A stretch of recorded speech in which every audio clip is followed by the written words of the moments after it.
Namaskar. Today we are going to talk on Class 7 Garbh Sanskar Foundation course.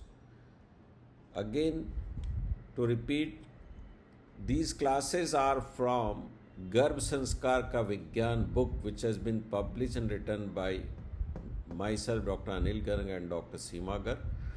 This class has been made from chapter 35 to chapter 45. That includes Yoga, Sankhya Yoga, Patanjali Yoga, Dhyan, Gita and prayer.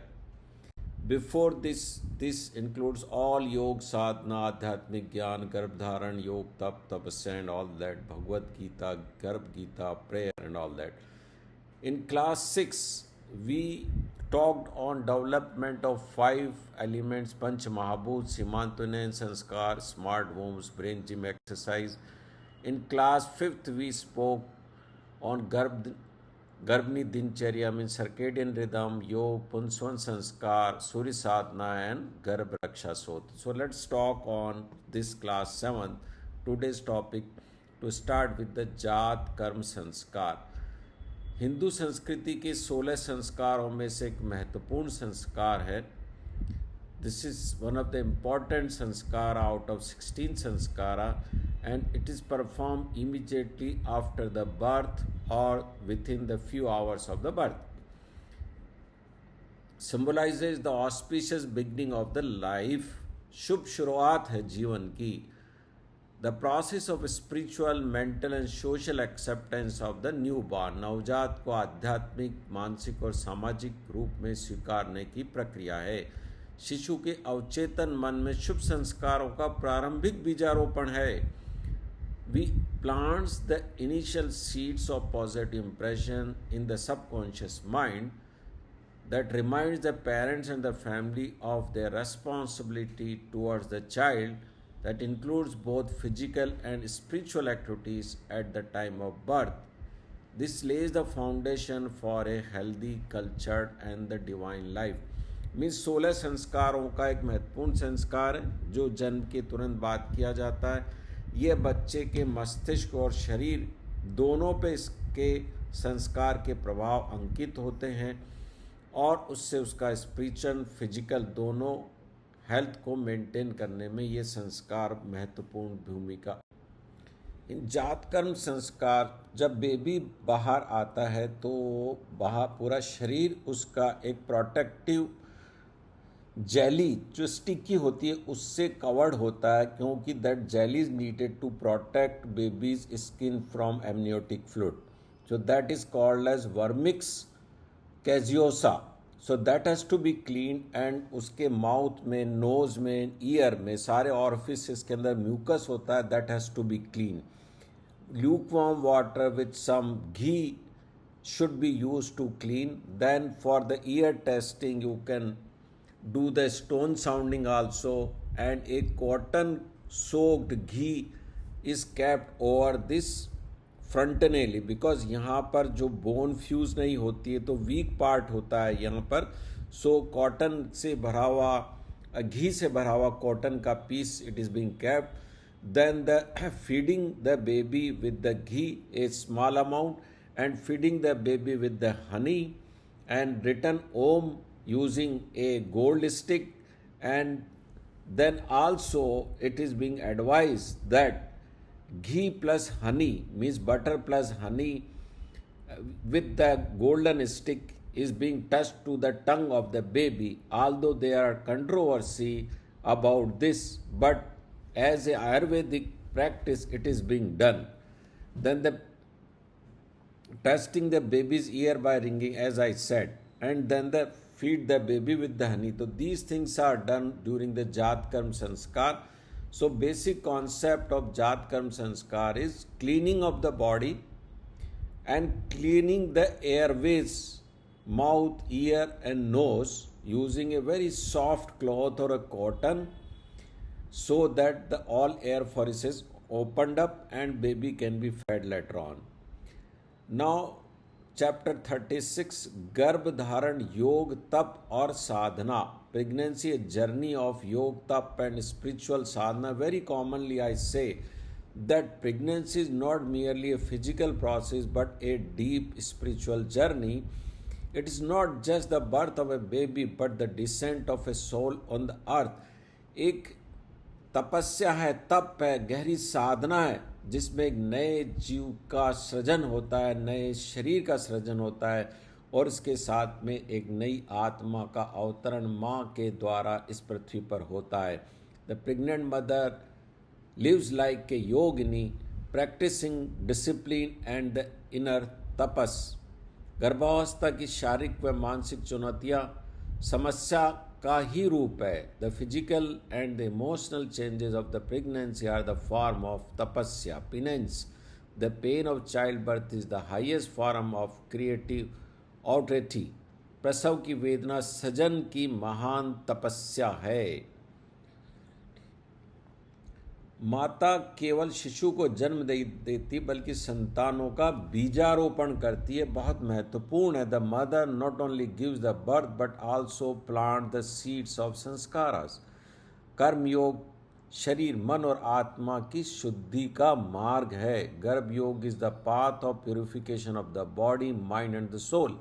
Like a spiritual seeker follows the discipline, parents too must live a regulated life.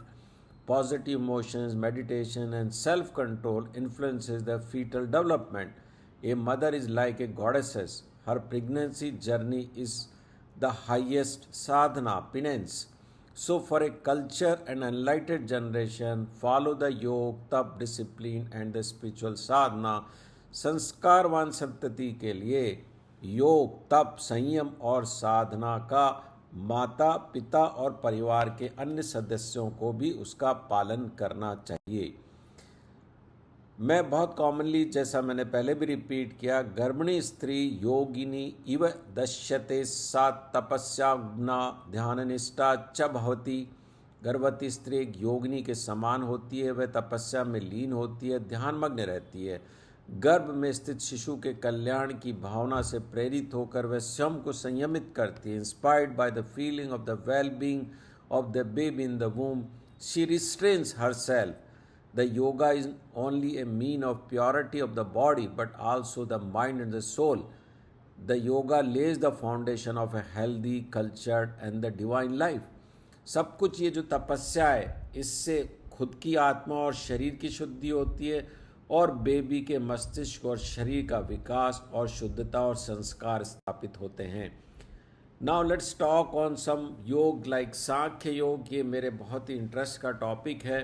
Those who are interested in knowing why we have come on the earth, why we are like this, मैं ऐसा क्यों हूँ, मेरे मन में ऐसे विचार क्यों आते हैं, उसके लिए कपिल मुनि द्वारा दिया गया ये सांख्य योग उनको जरूर समझना चाहिए और पढ़ना चाहिए. और जो इस सांख्य योग को समझ लेंगे, they can understand to some extent the Gita as well.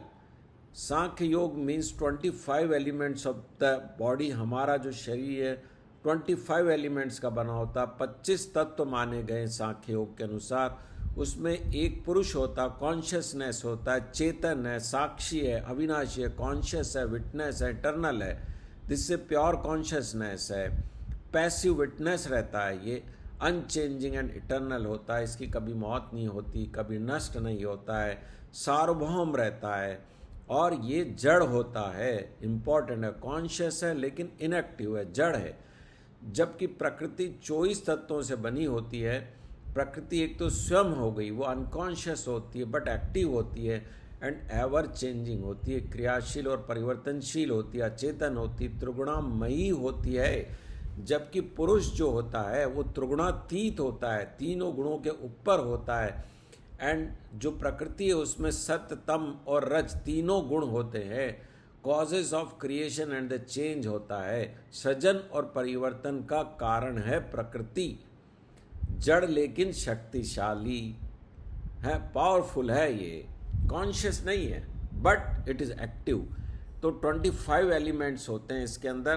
तो let's talk out those 25 elements. जब पुरुष प्रकृति से मिलता है तो उसके तीनों गणों की समावस्था टूट जाती है और सबसे पहला जो गुण पैदा होता है महत यानी बुद्धि होती है. बुद्धि से अहंकार होता है. फिर जब अहंकार में सत्य, तम और रज गुण का मिलान होता है तो सद्गुणों के योग से उसके अंदर मानस, मन बनता है और इंद्रियां आती, 5 इंद्रियां, जैसे आई है, ईयर है, नोज है, tongue and skin, 5 sense organ, इंद्रिया ऑफ कॉग्निशन कहते हैं इनको।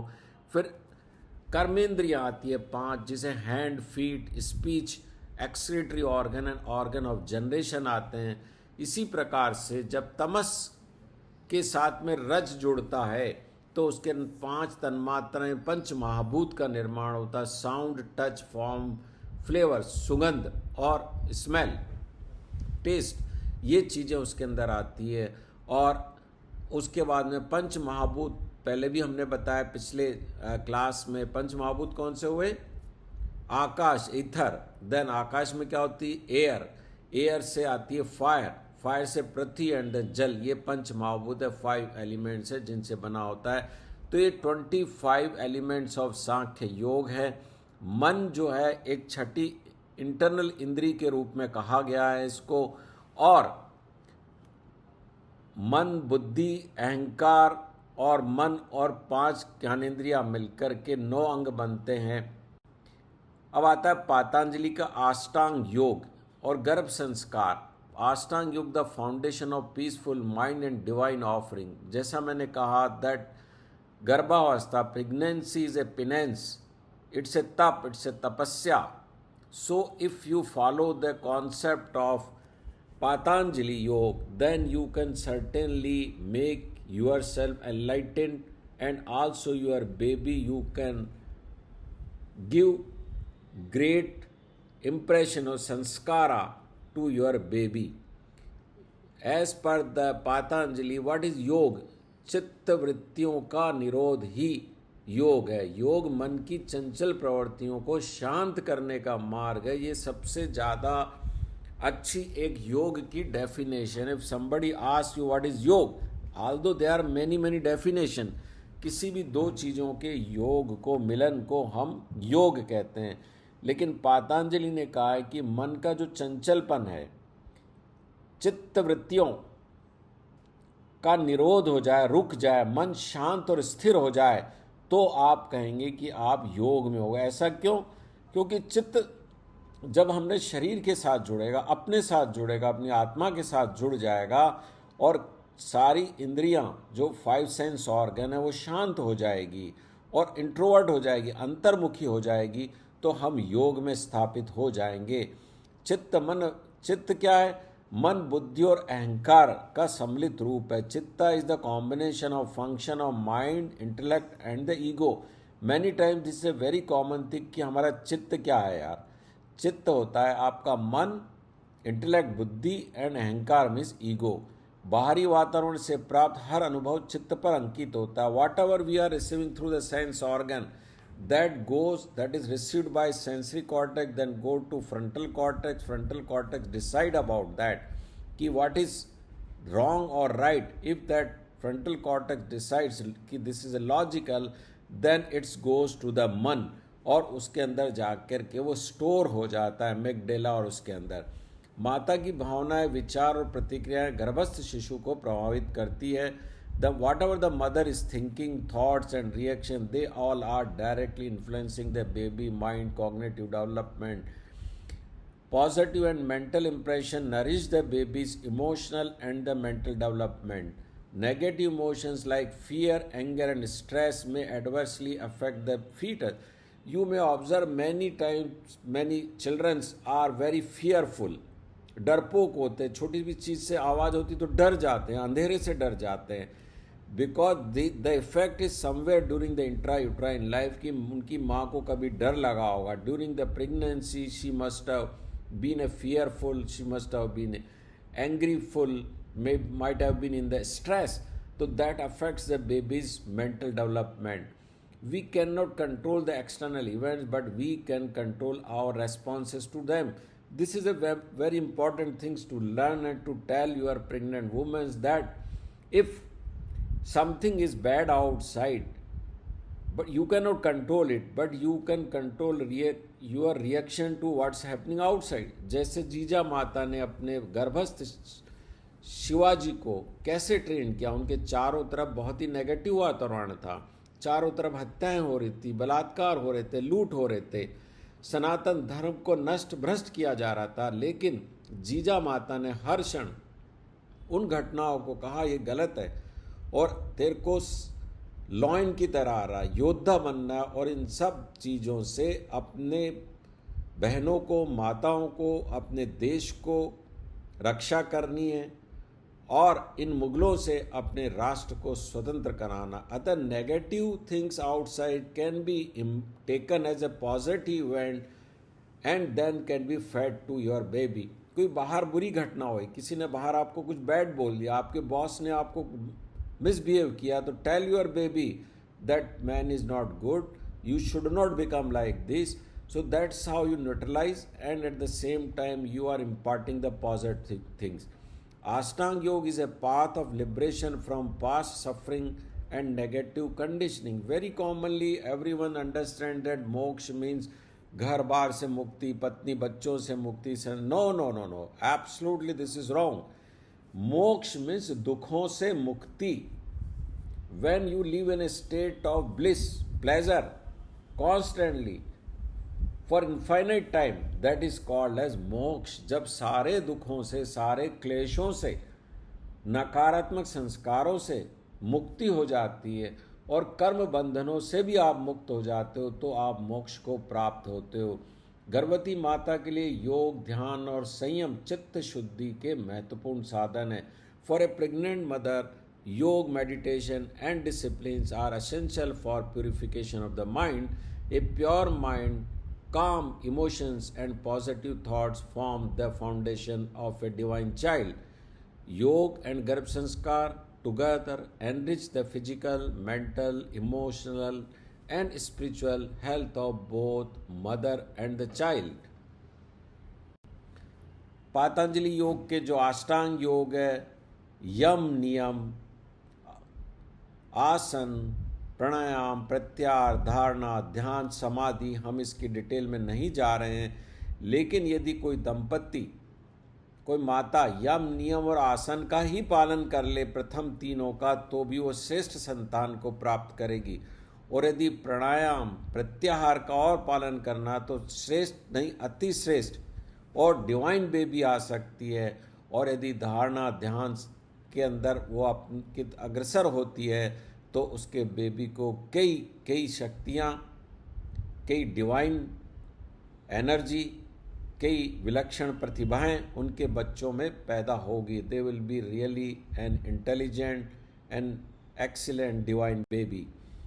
अब Patanjali yoga has discuss the 5 klesha and the pregnancy awareness. योग का नियमित अभ्यास चित्त वृत्तियों को शांत करता है और ज्ञान के प्रकाश को बढ़ाता है। द रेगुलर प्रैक्टिस ऑफ योग calms your mental fluctuations and awakens the inner wisdom.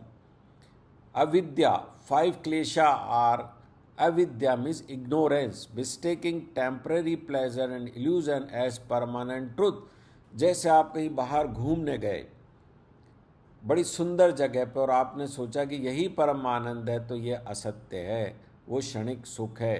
कई बार आपने किसी दृश्य को देखा, कोई आपको दोस्त मिला, कोई आपने ऐसा काम किया जिससे आपको आनंद की प्राप्ति हुई, लेकिन वो परमानेंट नहीं होता, उसे आप परमानेंट मान लेते हैं, तो उसे इग्नोरेंस कहते हैं। अस्मिता, ईगो और फॉल्स आइडेंटिटी, कई बार हम अपने आप को ईगो में स्थापित कर लेते हैं। मैं महान हूँ, बड़ा डॉक्टर हूँ, बड़ा इंसान हूँ, बहुत ज्ञानी हूँ, ये ईगो बन जाती है। इसे साइकोलॉजी की टर्म में पर्सोना भी कहते हैं कि आपने अपने आप को एक मास्क लगा लिया है और अपने आप को बहुत महान बनाने लगे। Identifying the self only with the body and mind. और स्पिरिचुअली क्या इसको कहते हैं? जब आपने शरीर को ही आप सत्य मानने लगते हैं, आत्मा को भूल जाते हैं और आपको लगता है ये शरीर ही सब कुछ है, इसका सुख और दुख ही सब कुछ है, तो वो अविद्या हो गई, इग्नोरेंस हो गई। अब आता है अटैचमेंट्स।